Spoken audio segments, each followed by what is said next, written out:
ഏവർക്കും പുതിയൊരു അധ്യായത്തിലേക്ക് ഹാർദവമായ സ്വാഗതം.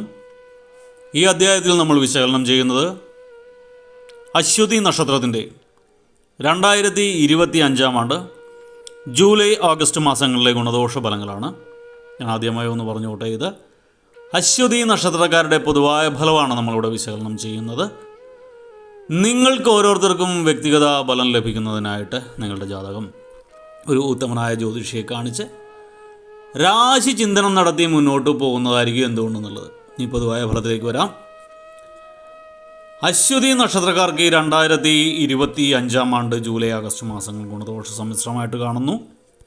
ഇതിലെടുത്തു പറയേണ്ടത്, സ്വജനങ്ങളുടെ നീരസമായ പ്രവൃത്തി മൂലം നിങ്ങൾക്ക് മനോവിഷമുണ്ടാകുന്ന ഒരു അവസ്ഥ ഉണ്ടാകുന്നതാണ്. അശ്വതി നക്ഷത്രക്കാർക്ക് ഉറ്റമിത്രങ്ങളൊക്കെ ചതിയിൽപ്പെടുത്താനുള്ള ഒരു സാഹചര്യം ഈ മാസങ്ങളിൽ കാണുന്നുണ്ട്. നിങ്ങൾക്ക് തൊഴിൽ രംഗം വളരെ ഗുണകരമായിട്ടാണ് കാണുന്നത്. തൊഴിൽ രംഗത്ത് ഉയർച്ചയും ധനലാഭവും കാണുന്നു. പ്രൊമോഷനൊക്കെ കിട്ടാനുള്ള സാധ്യത ഉദ്യോഗസ്ഥർക്കുണ്ട്. തൊഴിൽ രഹിതർക്ക് പുതിയ തൊഴിൽ മേഖലയിൽ ജോയിൻ ചെയ്യാനുള്ള അല്ലെങ്കിൽ ഇൻ്റർവ്യൂവിലൊക്കെ മത്സരങ്ങളിലൊക്കെ അറ്റൻഡ് ചെയ്യാനുള്ള ഒരു ഭാഗ്യം ലഭിക്കുന്നതാണ്. കർമ്മരംഗത്തൊക്കെ കൂടുതൽ പരീക്ഷണങ്ങളെ നേരിടേണ്ടതായിട്ട് വരുന്ന സാഹചര്യങ്ങൾ നിങ്ങൾക്ക് ഈ മാസങ്ങളിൽ ഉണ്ടാകുന്നതാണ്. നാൽക്കാലിയായിട്ട് ബന്ധപ്പെട്ട് തൊഴിൽ ചെയ്യുന്നവർക്ക് അതിൽ നിന്നൊക്കെ ലാഭം പ്രതീക്ഷിക്കാവുന്ന സമയമാണ്. വരുമാനം ഉണ്ടാകുന്ന സമയമാണ് നാൽക്കാലികളിൽ നിന്നൊക്കെ. കലാകാരന്മാർക്കൊക്കെ കാലം അനുകൂലമായിട്ടാണ് കാണുന്നത്. പുതിയ പുതിയ അവസരങ്ങൾ നിങ്ങൾക്ക് ലഭിക്കുന്ന ചില അവസ്ഥകൾ ഉണ്ടാകുന്നതാണ്. വസ്തു, വാഹനം എന്നിവയ്ക്കുള്ള യോഗം കാണുന്നുണ്ട്. അതുകൊണ്ട് വസ്തു വാങ്ങുക, വാഹനം മാറ്റി വാങ്ങുക, പുതിയവ വാങ്ങുക ഒക്കെ നടക്കുന്നതാണ് ഈ സമയങ്ങളിൽ. സ്വന്തം സുഖസൗകര്യങ്ങൾക്ക് വേണ്ടി പണം ചിലവഴിക്കാനുള്ള സാഹചര്യം ഉണ്ടാകുന്നതാണ്. നിങ്ങൾ നിലനിൽപ്പിന് വേണ്ടി എന്ത് അധർമ്മവും ചെയ്യാൻ മടിക്കുകയില്ല. അങ്ങനെ ഒരു അവസ്ഥ ഉണ്ടാകുന്നതാണ് നിങ്ങൾക്ക് ഈ മാസം.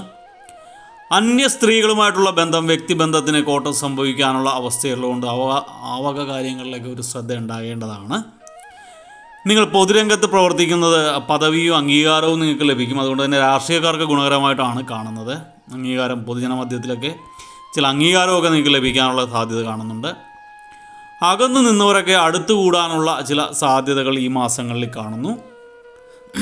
സഹപ്രവർത്തകരുടെ സഹായം നിങ്ങൾക്കൊരു ചില ആശ്വാസത്തിനൊക്കെ ഇടവരുത്തുന്നതാണ്. ശത്രുക്കളായി നിന്നവരൊക്കെ മിത്രങ്ങളായി മാറുന്ന ചില അവസ്ഥകൾ ഈ മാസങ്ങളിൽ ഉണ്ടാകുന്നതാണ്. തീർച്ചയായിട്ടും നിങ്ങളുടെ ധനസ്ഥിതിയൊക്കെ മെച്ചപ്പെടുന്ന ഒരു അവസ്ഥയുള്ളതാണ്.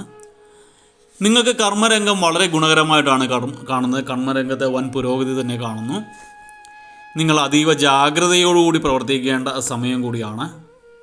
അതുപോലെ തന്നെ വിദ്യാർത്ഥികൾക്കും ഗുണകരമായിട്ട് കാണുന്നു. ഉന്നത വിജയത്തോടുകൂടി മത്സര പരീക്ഷയൊക്കെ അറ്റൻഡ് ചെയ്യാനുള്ള ഭാഗ്യം ലഭിക്കുന്നതാണ്.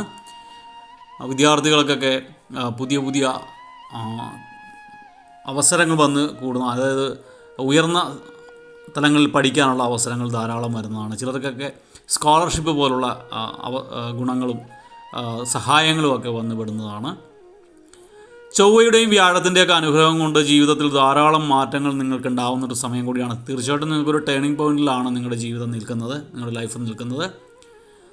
ആത്മാർത്ഥതയൊക്കെ ചോദ്യം ചെയ്യപ്പെടുന്ന ചില അവസ്ഥകളൊക്കെ ഈ മാസം ഉണ്ടാകുന്നതാണ്. കടബാധയിൽ നിന്നൊക്കെ മോചനം ലഭിക്കാനുള്ള സാധ്യത വളരെയധികമുണ്ട്. ബുധൻ, ശനി ദിവസങ്ങളിലെ യാത്രകൾ കഴിയാവുന്നത് ഒഴിവാക്കുന്നത് നല്ലതായിരിക്കും. അസമയത്തുള്ള യാത്ര തീർത്തും ഒഴിവാക്കുക. ഈശ്വരാനുഗ്രഹമൊക്കെ വർദ്ധിക്കുന്ന സമയമാണ്. തീർച്ചയായിട്ടും വളരെ ഗുണകരമായിട്ടൊക്കെ തന്നെയാണ് അവസാനം ആഗസ്റ്റ് മാസമൊക്കെ ആകുമ്പോൾ നിങ്ങളുടെ ഗ്രഹനില പ്രകാരം പോകുന്നത്. അപ്പോൾ ഇതിൽ ഗുണദോഷ ഫലങ്ങളിലെ ഗുണഫലങ്ങളുടെ മാറ്റം വർദ്ധിക്കുവാനും ദോഷഫലങ്ങളുടെ കാഠിന്യം കുറയ്ക്കേണ്ടത് അത്യാവശ്യമാണ്. തീർച്ചയായിട്ടും നിങ്ങൾ ചൊവ്വാഴ്ചകളിൽ സുബ്രഹ്മണ്യ ക്ഷേത്രം ദർശിക്കേണ്ടത് അത്യാവശ്യമാണ്. വ്യാഴാഴ്ചകളിൽ